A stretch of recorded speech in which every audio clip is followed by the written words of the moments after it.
Hey everyone, it's Johannes Engelbrecht here, and I've decided to make this quick video for you because I've had so many students that is telling me that they don't get time to study, or they don't know where to start studying, or they don't know what notes to use. And so I've decided to make this quick video for you just to take you through the steps that I've personally used and a lot of my students have used to get through their exams, even if you are working full-time or you have really full days and you only have a little time to study. So I'll take you through my process, and maybe this could work for you. If you decide to use it, please give me feedback and put it in the Exam Revolution community group on Facebook as well, and give me feedback and tell me how you've iterated this process and how it's working for you and whether it is working for you. So planning for your studying. Now the first thing that you want to do is obviously you're going to buy a set of notes, right? So whether you're doing PPL, CPL or your ATP, you're going to buy a set of notes. And these days there are a lot of set of notes out there and different people writing them and things like that. So the biggest ones are the AVEX notes, and I know for the advanced licenses like the CPL and the ATP, you've got your Jefferson notes, which is really good as well. So I'm not selling those notes at all. I'm just telling you those are the two sets of notes that I see most of my students are using. Now the most important thing when it comes to notes is the first step that you need to do when you've bought your set of notes is you need to go onto the SACAA website and you need to go and download the SACAA syllabus for the license that you're doing. So if you're going to be doing the PPL, then you need to go onto the SACAA website and download the syllabus for the PPL subjects, right? And if you're doing COM or CPL and IF, then you need to go onto the SACAA website and go and download the SACAA syllabus for the CPL, and the same goes for ATP. There will be a link below this video which you can just go to, and that'll take you directly to the different syllabi for the PPL, CPL and for the ATP. Now what you want to do here is you want to take your notes, and this is what most of the students miss, right? They just buy a set of notes and they think that everything is covered in there, and most of the stuff is covered by all means, but the database of the SACAA is such that questions have been put into the database from different countries, right? So it's from America, it's from Europe, it's all over the show. And so there's not one set of notes that is actually covering all the different things. And what is going to tell you what is being covered in the exams is the SACAA syllabus. And so this is why this step is so crucial. So now you need to take your notes that you've bought, whether it's AVEX or Jefferson, it doesn't matter. You need to take your notes and you need to go and compare that to the SACAA syllabus. So how would you do that? You just print the SACAA syllabus out. I personally like to work in hard copies. I don't like electronic format too much. So you just print the SACAA syllabus out, and then what you do is you'll see it's got different sections on the SACAA syllabus. Let's for example take meteorology, right? So you're doing PPL meteorology, for instance. You've bought your set of notes, so you've got the meteorology notes, and what you do now is you take the SACAA syllabus and you go to the meteorology subject, and then you'll see on the SACAA syllabus it'll actually tell you exactly what you need to know for meteorology. So they'll show you which cloud you must know, adiabatic lapse rates, density altitude, pressure altitudes, all of those things. Everything that you need to know for the exam will be shown on the SACAA syllabus, and that is for the PPL, for the CPL and for the ATP. And why most students make this mistake is they just buy a set of notes and they just start studying, right? But there might be things in your notes which is not on the SACAA syllabus. In other words, you're studying things that you don't even have to know and you're cluttering your brain with that. Or there might be things on the SACAA syllabus that you don't have in your notes. So that is when you get into the exam and you see these questions that you've never seen before, or they ask you content that you've never heard before, and that is because you haven't compared the two. So you literally need to sit with the SACAA syllabus, go through each of the different sections in the SACAA syllabus, and make sure that whatever you have in the SACAA syllabus, whatever you see on there, is covered in your notes. Now obviously guys, this is taking time, right? This is time consuming, but you're going to save so much time in the future by not having to go back and forth all the time and failing exams and not sure about what to study and things like that. This is step number one. This is the foundation of your studying, right? So this is the first step in planning it, and this is really important. So make sure you compare your notes with the SACAA syllabus.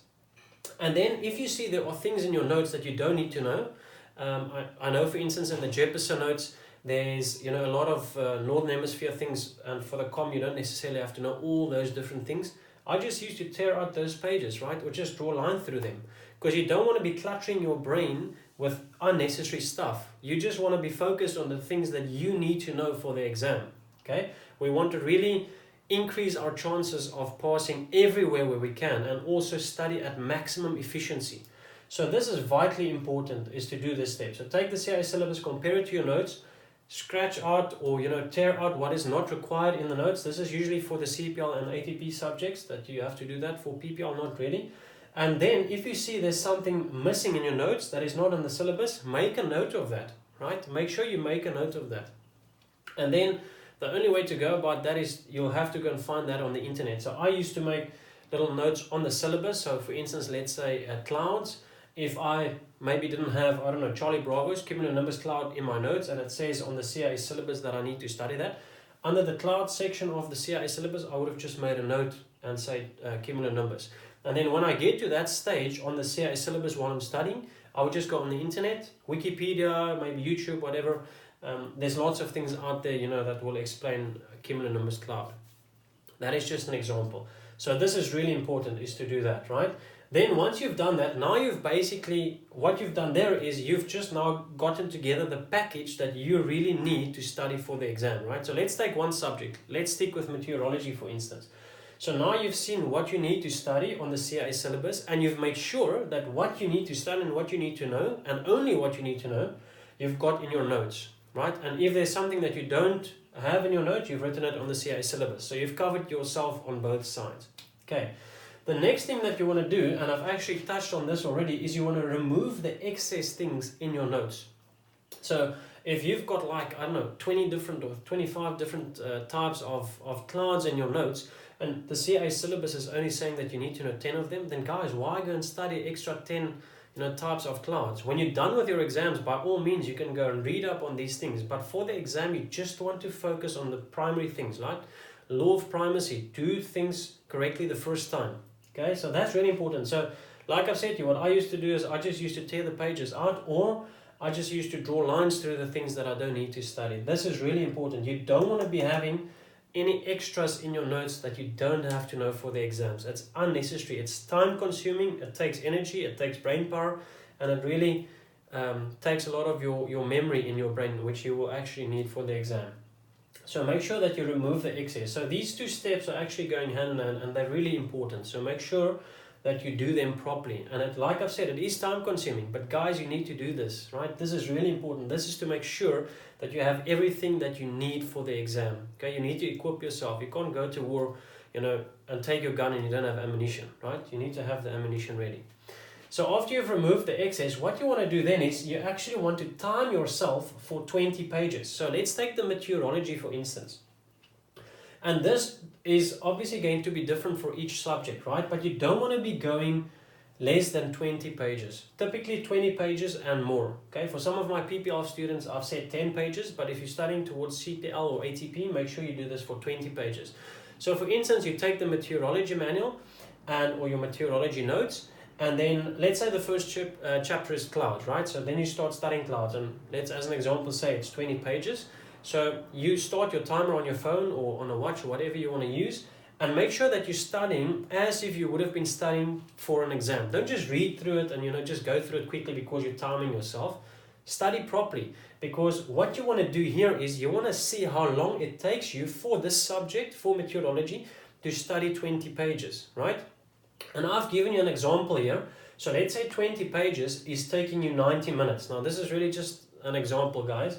So 20 pages is taking you 90 minutes. Okay, that means that you're studying 4.5 minutes per page. On average, over 20 pages, you've studied 4.5 minutes a page. Okay, now obviously this differs from subject to subject. Like for instance, flight planning and nav and maybe ATG will be a bit more typically than what you would use for meteorology, because there's calculations involved, plotting and things like that.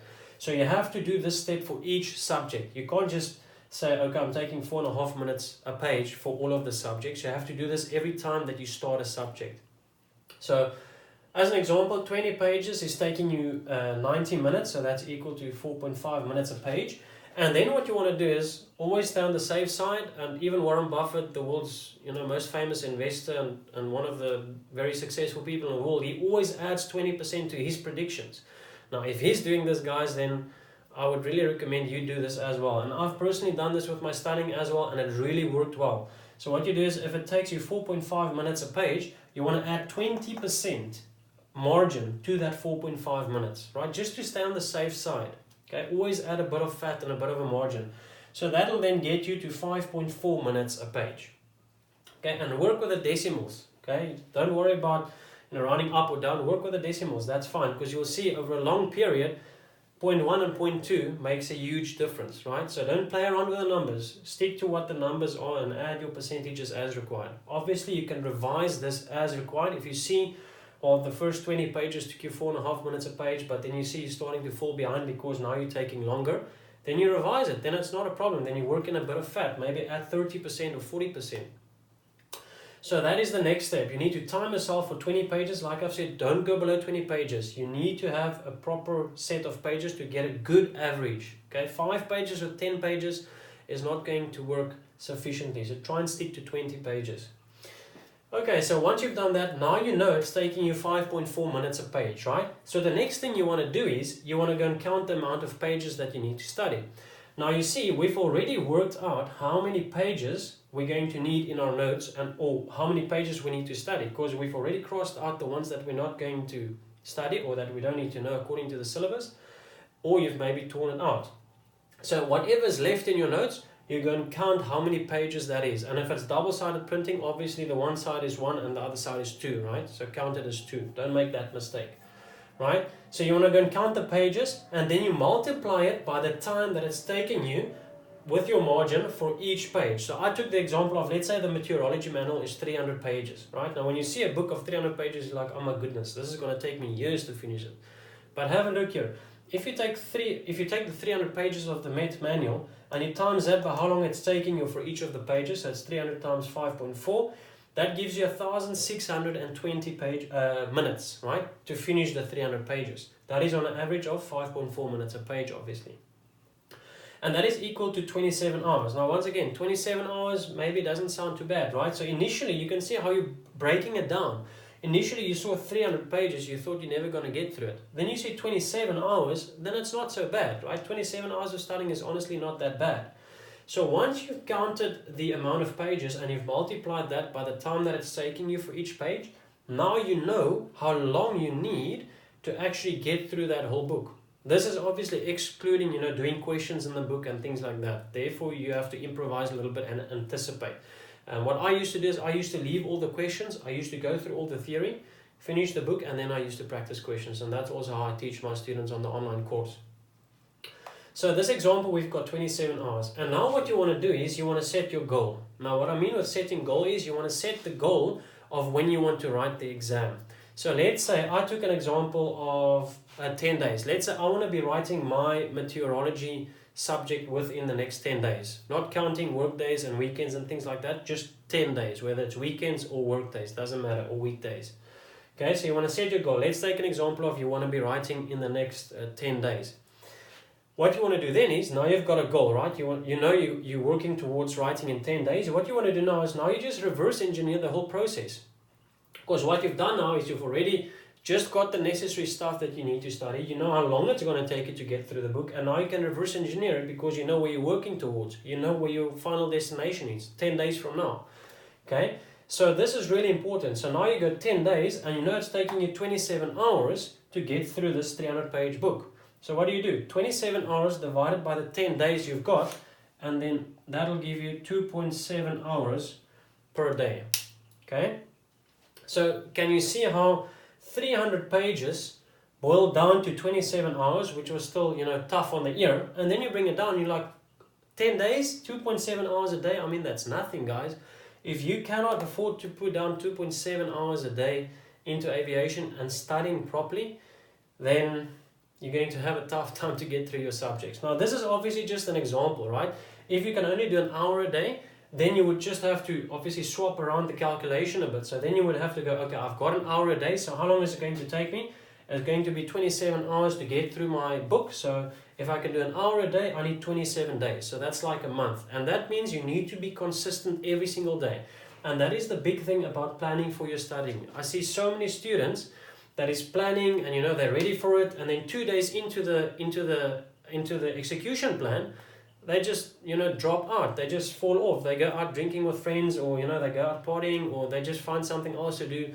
You need to be consistent if you want to follow this procedure. And that is why going from 300 pages to just 2.7 hours a day sounds so good on the ear. Because, if you're someone that's leaving your studying for 3 days or 4 days before your exam, good luck going through 300 pages and remembering all of that content. You're really going to struggle. That's not going to work. You need to be consistent in your studying. That's the only way out. And the big thing is also, if you're consistent in your studying and you do it over a bit of a longer period, instead of cramming and crushing it, 3 or 4 days before your exam, you put it into your long-term memory. When you're crushing it and just, studying everything 3 or 4 days before your exam, it's going into your short-term memory. So you'll see when you walk out of the exam, it feels like you can't remember anything, right?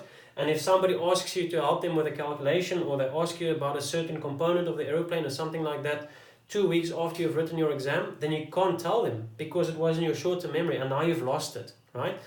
And if you use your short-term memory, it's proven statistically that you forget between 70 and 80% within 48 hours. Okay, so you don't want to be going there. You want to do this consistently and slowly over a longer period, and just be consistent every single day, right?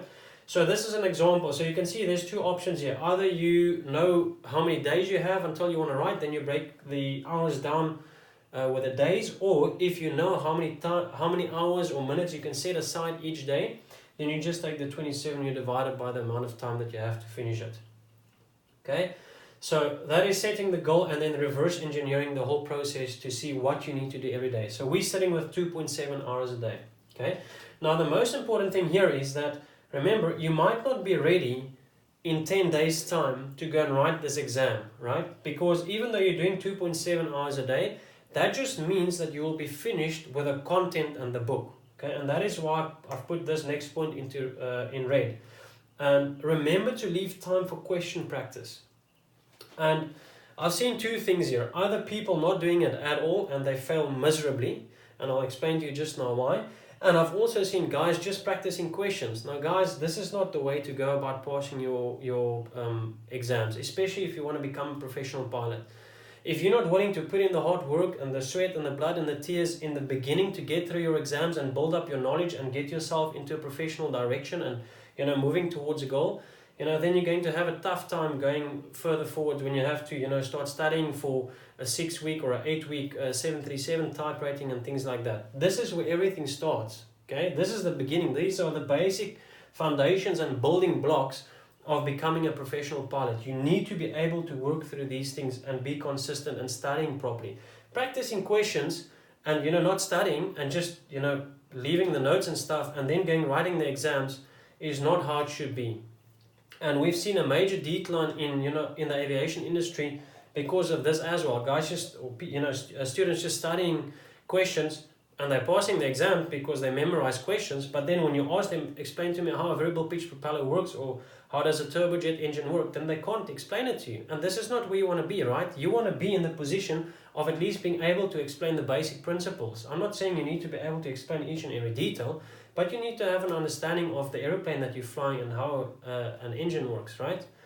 So this is important, is remember to leave time for question practice. So the one thing that I wanted to talk about there, which I finished now talking about, is just practicing questions. That's not going to work. You have to study, okay? The second thing is, if you don't practice questions, you're in for a surprise, okay? If you walk into that exam, you're going to get blown away by all those questions, thrown at you, because sometimes the exam papers are more of a language thing than what it is a content-based exam, right? You read a question and you're like, I don't understand what they're even asking me. Or they just change one of the words in all 4 of your answers. So it becomes more of a language thing than what it is a content thing. You understand how a piston engine works, but the way that they ask the question, you don't know how to answer it. That is why it's so important to practice questions. Okay? And there's a lot of different question banks out there, and I know there's hard copies of questions out there as well. You can go and pick the one that's working best for you. There's a few of them. You can literally just find them on the internet. But you need to practice questions, and that brings me back to my point that I wanted to make here of that you're not going to be done within 10 days with your studying. So remember that you need to leave, and I used to leave at least 50% of the time that it took me to finish. So if it took me 10 days to finish my studying, 50% of that time I used to leave for practicing questions. And I used to put the same time aside every day for practicing questions than what I used for studying. So I would have then put 5 days. If it takes me 10 days to finish my studying, doing 2.7 hours a day, I would have set aside 5 days, 2.7 hours a day for just practicing questions, right? And this really helps with passing the exam, most definitely. I'm a big fan of this just because of the way that they ask the questions. But once again, these are the foundations. You need to sit down, you need to study, you need to go through your notes, and you need to understand the principles. Then you use that knowledge and then you go and apply it in a question, question database, okay, and practicing questions and things like that. So this is vitally important. And like I've said, you can just use 50%. I just used 50% of the time that it took me to finish my notes for that certain subject.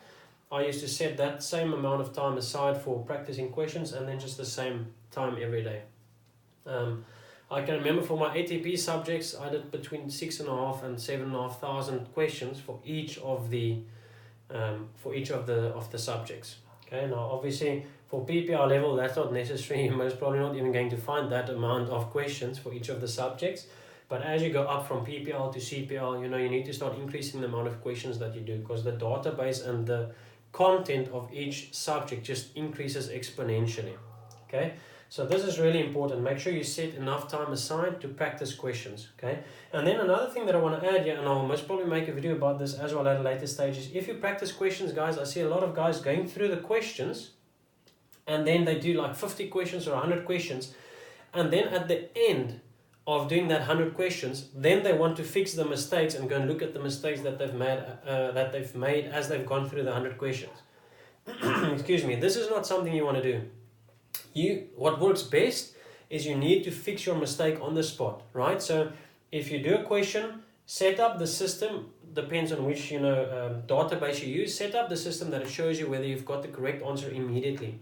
And if you've got the wrong answer, fix it immediately, right? So use your notes, or if there's an explanation on the database, telling you what you've had wrong and why that is wrong, make sure you understand that, because that's why you need to fix it right there and then, because immediately your brain remembers, okay, I've seen this question, I've had it wrong, now it's fixed, and then you move on to the next thing. Don't try and go through 100 or 200 or 50 questions and at the end now trying to get your brain to remember why did you pick these certain answers for these certain questions and you had them wrong. Then it's too difficult. Fix your mistakes right there and then on the spot. Okay, so that is really important. And then obviously it all comes down to taking action, right? So I can explain to you all of this. I can help you to, set up your study schedule. I can, help you with which notes to pick. I can tell you where to get the SACAA syllabi from, everything. But it all comes down to taking action. And I've seen it personally in my own life, and I've seen it in a lot of my students' lives. The people or the students that is taking action and being consistent every single day, not mattering how hard it is, to really sit down and just study, they are the ones that's really outperforming all the rest. So you need to take action. Listening to my videos and listening to my knowledge and how I can help you is not going to make you pass the exams. This is just a tool that you can use to implement in your studying to get you through your exams. So make sure that you take action. And what I personally did was, you must go and block out this 2.7 hours or whatever you've got every day to set aside for studying. And just do it every single day. Put it into your calendar and make sure that you do it every single day. You'll see it'll take 2 or 3 weeks and you'll be in the routine, and then it becomes easier and easier and easier. And guys, if you are studying 5 or 6 hours a day, be logic as well, right? You need to go to the toilet, you need to eat something, you need to take a break. You can't sit for 5 hours at once studying. Your brain cannot do that. You need to take breaks as well. So if you're looking at studying for 3 hours a day, you must probably need to set aside 4 hours, because after an hour and a half, you might want to take a half an hour break, eat something, go to the toilet, and sit down and continue with the rest of your studying. So also think a little bit outside of the box when it comes to this. Don't just block 2.7 hours out, because it also takes some time to open your books and get ready and things like that. So set enough time aside in your calendar every day to make sure that you can sit down and study for 2.7 hours. That is the main thing. Okay, so add time before, add time after, and add time in the middle, for preparing and packing up again and eating something and taking a break and things like that. So coming back to taking action, make sure you take action and just be consistent in your studying. I mean, 2.7 hours, for instance, a day, or 1 hour a day. You'll be amazed if you're consistent and you just do 1 hour a day, how quickly you'll get through your subjects, and you'll see the amazing results that you'll get when you are consistent. You'll outperform someone way out that is cramming in 2 or 3 days before. That does not work. It doesn't work. Okay, guys are passing their exams like that. By all means, it's possible, and I've seen it many times before, but they don't remember what they've studied, and that is the difference. And the chances of passing is also very slim. So guys, make sure you take action and you are consistent in your studying. Please give me feedback as to how this is working. Comment in the video below, subscribe to our channel, and make sure you add your friends to the Exam Revolution community group in our Facebook group, where we're sharing different tactics and pros and cons and tips and tricks for the exams. And I'll also be producing one of these videos to keep you guys motivated and to help you through your studying as we go forward. So thanks for watching this, and I'll speak to you soon.